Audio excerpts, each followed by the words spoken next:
हर हर महादेव, जय भोलेनाथ। नमस्कार, मैं साधना पांडे मार्गदर्शन पे आपका स्वागत करती हूँ।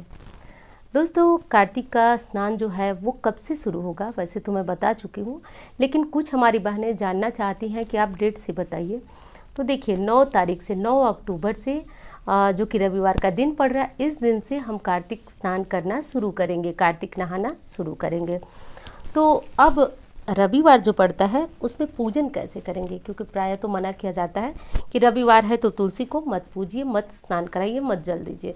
लेकिन कार्तिक विशेष होता है तुलसी पूजन के लिए, तो क्या नियम है, कैसे तुलसी को पूजना चाहिए, सींचना चाहिए, इस बारे में भी इस वीडियो में जानेंगे। और हाँ, एक चीज़ और जानेंगे आप भी कि देखिए, कार्तिक नहाना कोई बहुत बड़ी बात नहीं है, सभी लोग नहा सकते हैं। जो लेकिन नियम होते हैं उनको पालन करना पड़ता है। द्विपुष्कर पुराण में बताया गया है कि मतलब जो कार्तिक होता है उसमें नियम जरूर धारण करना चाहिए। नियम धारण करने से ही पूरे व्रत का, या फिर नहीं व्रत रखते हैं तो स्नान करने का आपको पूरा फल प्राप्त होता है। तो उस नियम के बारे में ज़रूर जानिए। स्नान करते हैं, नियम धारण करते हैं, तो निश्चित रूप से आप अपने, जैसे कि देखिए, कभी कभी ना क्या होता है कि हम इस जन्म में तो बहुत अच्छा कर रहे हैं, बहुत लोग कमेंट में भी ऐसा लिखते हैं, लेकिन अभी हमको कोई सुख नहीं मिल रहा है, हम बहुत ज़्यादा अपने जीवन में परेशान हैं, कोई सुख हमको नहीं मिल रहा है, खूब अच्छा करते जा रहे हैं लेकिन कोई सुख नहीं मिल रहा है। तो इसका एक ही कारण होता है दोस्तों कि वो जो हमारा प्रारब्ध है, जो पिछले जन्म का कर्म है, वो तो कट ही नहीं रहा है, इसलिए हमारे अभी पुण्य उदय नहीं हो रहा है। तो इससे अच्छा समय अब आपके पास नहीं है कार्तिक स्नान करके पूजन करने का, दान करने का, दीपदान करने का। तो चलिए अब वीडियो में आगे बढ़ते हैं। क्या नियम है, तुलसी पूजा कैसे करेंगे, तो जो भी जानकारियाँ जो मेरी समझ से लग रही हैं कि आप लोगों के लिए ज़रूरी है, और जो आप लोगों का प्रश्न आया है तो उससे जुड़ी हुई संपूर्ण जानकारियाँ आपको दूंगी। तो दोस्तों, वीडियो अच्छी लगे तो लाइक कर दिया करें और चैनल को सब्सक्राइब ज़रूर कर लीजिएगा। और नंबर देख रहे हैं आप स्क्रीन पे, तो यदि आपको कुंडली वगैरह दिखाना है तो आप संपर्क कर सकते हैं। दोस्तों, सबसे पहला नियम, कार्तिक में तेल मत लगाइएगा, गलती से भी शरीर में अपने तेल मत लगाइएगा किसी भी स्थिति में। अब आपको बालों में तेल लगाने की समस्या होगी, तो देखिए, तेल लगाना तो बिल्कुल वर्जित बताया गया है। सिर्फ जो है नरक चतुर्दशी को पूरे कार्तिक महीने में एक दिन ऐसा मिलता है जिस दिन शरीर में तेल लगाया जाता है, नहीं तो कार्तिक नहाने वाले को वैसे भी वर्जित है, लेकिन कार्तिक नहाने वाले को शरीर में तेल मर्दन करना मना किया गया है। बालों में किसी भी तरह से यदि समस्या है, आपको लगाना है तेल, तो आप जो है सरसों का तेल छोड़ करके तिल वगैरह का तेल लगा लीजिएगा, लेकिन आप सरसों का तेल मत लगाइएगा। वैसे कोशिश कीजिएगा कि यदि आप कोई हेयर पैक वगैरह लगाएंगे तो उसी से आपका काम बन जाए, तो तेल वो भी मत लगाइएगा। दूसरी चीज़ है कि सूर्योदय के पहले आपको हर स्थिति में सूर्योदय के पहले जग जाना है। चाहे आप कहीं सफ़र में हो, आप भले ही वहाँ नहा नहीं सकते हैं, और चाहे आप पीरियड में हो, पीरियड का नियम तो मैं बता चुकी हूँ कि नहा ज़रूर लीजिएगा। बाकी पूजा वगैरह तो नहीं करेंगे, लेकिन नहाने का समय आपका वही रहेगा। और सफ़र में भी है तो ये नहीं कि अब हम सफ़र में हैं तो 7 बजे तक सोएंगे।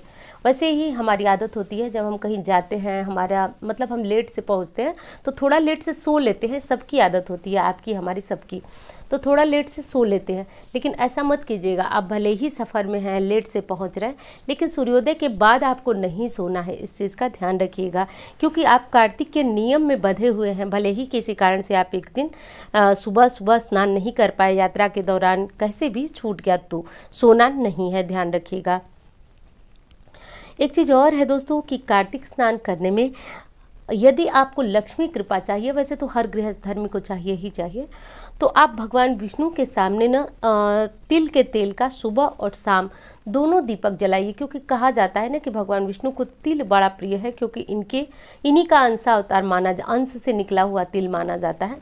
तो तिल के तेल का दीपक जलाइएगा, लक्ष्मी कृपा के लिए बहुत ज़्यादा उचित होता है।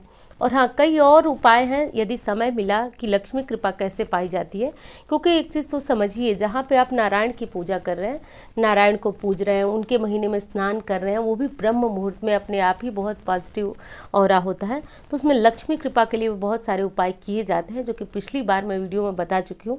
यदि वीडियो मिल जाएगी ना तो मैं आपको लिंक ज़रूर दे दूँगी, उस वीडियो को देख लीजिएगा। और यदि आपके कमेंट ज़्यादा है तो मैं वो फिर से वो वीडियो भी बना दूँगी। तो मैं कह रही थी कि आप इस महीने में ना तिल के तेल का दीपक ज़रूर जलाइएगा। दूसरी चीज़, खाने में बहुत ज़्यादा ध्यान दिया जाता है। देखिए, सब अपने अपने अनुसार ना अलग अलग चीज़ों का चयन करते हैं कि क्या छोड़ना है, क्या करना है। कुछ लोग जो है अपनी कोई भी पसंदीदा चीज़ छोड़ देते हैं। कुछ लोग चावल जिनको पसंद होता है वो छोड़ देते हैं। कुछ लोग जो है चाय पीते हैं तो चाय छोड़ देते हैं। कुछ लोग अपनी चप्पलें छोड़ देते हैं, मतलब नहीं पहनते हैं कार्तिक महीने में। तो ये चीज़ें यदि संभव हो, क्योंकि देखिए बाहर तो बहुत जाना पड़ता है, तो बाहर जाना जिनको पड़ता है वो चप्पल नहीं छोड़ सकते हैं। और जिनको 10 लोगों के बीच बैठना है वो चाय भी कैसे छोड़ सकते हैं, क्योंकि आप तो जानते हैं कि चाय भी एक प्राथमिकता बन गई है। यदि कई लोगों के बीच आप बार बार चाय के लिए ना कहते हैं तो एक अलग ही तरह का माहौल बन जाता है। तो देख लीजिए, जो चीज़ आपको लगे कि छोड़ना चाहिए आप छोड़ सकते हैं तो वो छोड़िए, नहीं तो छोड़ना कोई ज़रूरी नहीं है। जो नियम और बता रही हूँ बस छोड़ा जाता है, मैं बता दी हूँ। आपकी इच्छा करे तो छोड़ लीजिएगा, नहीं तो कोई ज़रूरी नहीं है। लेकिन एक चीज़ नहीं, 3 चीज़ें तो बिल्कुल भी आपको नहीं खानी है। पहली चीज़ मूली नहीं खानी है, दूसरी चीज़ बैगन नहीं खानी है, तीसरी मसूर नहीं खानी है, क्योंकि ये सब ना सात्विक नहीं माने जाते, ये गरिष्ठ भोजन माना जाता है। कार्तिक स्नान करने वाले को ऐसा भोजन बिल्कुल वर्जित है, नहीं खाना चाहिए। तो ध्यान रखिएगा इन नियमों का। अगला नियम है दोस्तों कि देखिए, शास्त्र में तो कहा गया है पुष्कर पुराण में कि मलिन लोगों से, पतित लोगों से बात भी नहीं करना चाहिए। तो सब मिला जुला करके जैसा समय है उसके अनुसार मैं आपको बता देती हूँ कि इसका मतलब यह है कि किसी से लड़ाई मत करिएगा, झगड़ा मत करिएगा, या फिर फालतू का जैसे कि कुछ अपशब्द बोलना, ये सब चीज़ों से बचिएगा। क्योंकि देखिए, सबसे बड़ा इसका कारण यही है कि आप पुण्य अर्जित कर रहे हैं, पुण्य मतलब कमा रहे हैं, अर्जित कर रहे हैं। एक चीज़ आप करके देखिएगा, मुझे तो बहुत ये चीज़ महसूस होती है। जब आप सुबह सुबह स्नान करने के लिए उठते हैं, परिवार के सभी सदस्य सोए रहते हैं, हो सकता है कि आपके परिवार में कई लोग उठ करके नहाते हो, तो लेकिन मेरे यहाँ तो मैं अकेली ही होती हूँ। वो बात ही अलग होती है जब आप उठ करके सुबह सुबह स्नान करते हैं। स्नान करने के बाद आप अपनी भाषा में गुनगुनाते हुए तुलसी जी को पूजते हैं और मंदिर में कुछ न कुछ भजन गाते हैं। देखिए, खूब ज़रूरी नहीं है कि हम दुनिया को सुनाने के लिए भजन गाएं। हमारी आत्मा जाने और भगवान जाने, आत्मा और परमात्मा से आप भजन ज़रूर गुनगुनाइए। यदि नहीं गाते हैं तो सीख लीजिए, और गाते हैं तो ठीक। देखिए, सीखना उसके लिए पड़ता है ना जब हमको दूसरों को दिखाना हो। हमें तो भगवान को सुनाना है, उनको प्रसन्न करना है। तो तुलसी जी के थोड़े से भजन, थोड़ा सा गाना, जो भी आपको आए वो थोड़ा सीख लीजिए। और ब्रह्म मुहूर्त में थोड़ा थोड़ा गुनगुना करके, मंत्र कम भी पढ़ेंगे तो कोई दिक्कत नहीं, लेकिन अभी भजन बहुत ज़्यादा ज़रूरी है, वो करिएगा। तो ये कर लीजिएगा दोस्तों। अगली चीज़ है कि रविवार को तुलसी कैसे पूजें, बड़ा प्रश्न आ रहा है आपका। और इस बार जो है 9 अक्टूबर को रविवार पड़ भी रहा है, इसी दिन से शुरुआत भी हो रही है। तो देखिए, वैसे तो कार्तिक महीने में तुलसी, आंवला और पीपल तीनों पूजा जाता है, लेकिन इन तीनों को पूजने के लिए रविवार का आंवला पूज सकते हैं, लेकिन तुलसी और पीपल ये रविवार को नहीं पूजेंगे। जिसमें विशेष पीपल है, पीपल के पास तो आप जाएंगे नहीं, लेकिन तुलसी जी की पूजा जो है वो शास्त्रों के अनुसार रविवार को कार्तिक मास में, केवल कार्तिक मास में हो सकती है।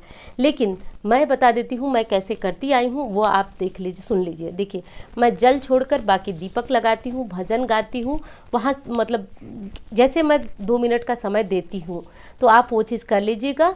और जैसा यदि आपकी पारिवारिक परंपरा है कि आपके यहाँ जल दिया जाता है तो दे लीजिएगा। हमारे यहाँ जल नहीं दिया जाता है, दीपदान वगैरह सुबह में किया जाता है, बस भोग और जल नहीं दिया जाता है। तो इस तरह करके आप भी कर लीजिएगा। लेकिन ऐसा मना नहीं है कि आप जो है कार्तिक में जल नहीं दे सकते हैं, क्योंकि कहा जाता है कि कार्तिक में जल से सींच देने से तुलसी को कोई दोष नहीं लगता है। तो रविवार को भी कर सकते हैं। वैसे मैं छोड़ देती हूँ तो मैं वही बताती हूँ आपको जो मैं करती हूँ। तो आप दीपक भी जला दीजिए वहाँ, उनको तिलक भी कर दीजिए, बस भोग मत लगाइएगा और जल मत सींचिएगा। तो ये करके आप तुलसी पूजन कर सकते हैं। अब शाम की बात कर लेते हैं। तो शाम को दीपक कब जलाएंगे, बहुत ज़्यादा महत्वपूर्ण ये प्रश्न है। तो शाम को जब आप थोड़ा सा अंधेरा होने लगे, जैसे दीपक जलाने का वैसे भी मैं बहुत समय बता चुकी हूँ आपको कई बार, जैसे थोड़ा सा अंधेरा होने लगे ना, उसी समय आप तुलसी के पास दीपक जलाइए। तुलसी के पास दीपक जलाकर एक काम भी आप कर सकते हैं, यदि लक्ष्मी की कृपा चाहते हैं। कौन नहीं चाहता है, सभी चाहते हैं। तो आप ना तुलसी के जो दीपक जलाती हैं उसमें 2 काली मिर्चें डालना प्रारंभ कर दें, कम से कम कार्तिक मास में। तुलसी माता की कृपा से घर में बरकत और धन धान्य की कमी नहीं रहेगी। कर लीजिएगा ये काम। तुलसी को हरिप्रिया कहा जाता है और जिसके ऊपर नारायण की दया दृष्टि हो जाती है वहाँ तो लक्ष्मी जी स्वयं आ जाती हैं, बिना बुलाए आ जाती हैं। तो ये बहुत महत्वपूर्ण चीज़ है, आपको इस बात का ध्यान देना चाहिए। तो दोस्तों वीडियो कैसी लगी बता दीजिएगा, अच्छी लगती है तो लाइक कीजिएगा और चैनल को सब्सक्राइब भी कर लीजिएगा, क्योंकि इस तरह की जानकारियाँ आपको मिलती रहेंगी। मिलती है उसी तरह की वीडियो के साथ। धन्यवाद।